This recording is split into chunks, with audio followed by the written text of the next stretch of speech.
It seems destined for the Supreme Court, and it's by the plaintiffs in the case, a group of Asian American students that no one seems to be able to locate. It's really being driven by an anti-affirmative action activist who's been, kind of in this realm before.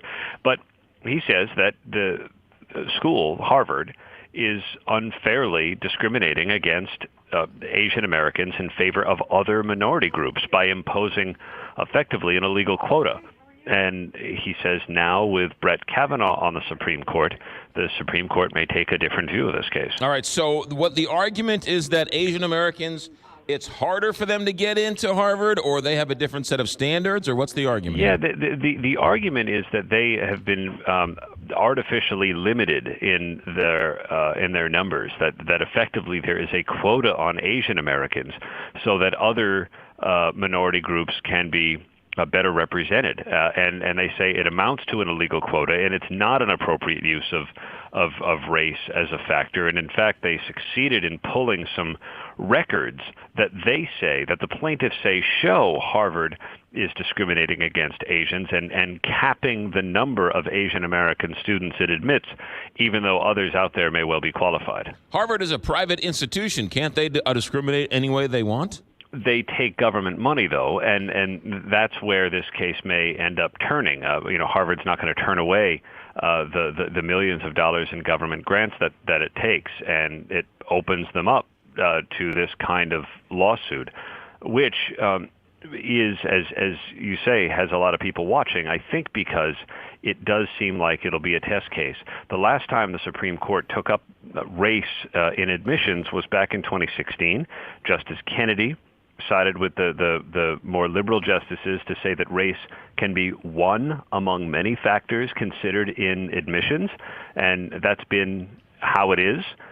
Here now, the concern among the defendants is that this may go a different way. Yeah. You're saying they can't find the Asian students who are suing? Well, they haven't been public about it. And it's not clear exactly who they are. They haven't been named. There's supposedly a group of a dozen Asian American students that have been represented by a guy who's under the umbrella of Students for Fair Admissions, and he has been a kind of a gadfly in this realm. He's out of Virginia. And he has sued before, and he has organized lawsuits before because he believes that affirmative action has run amok, and that there is no place to consider race in college admissions. And there's been some success. You'll remember the University of Michigan had its policy struck down, but the University of Texas had its policy of considering race as one among many factors upheld.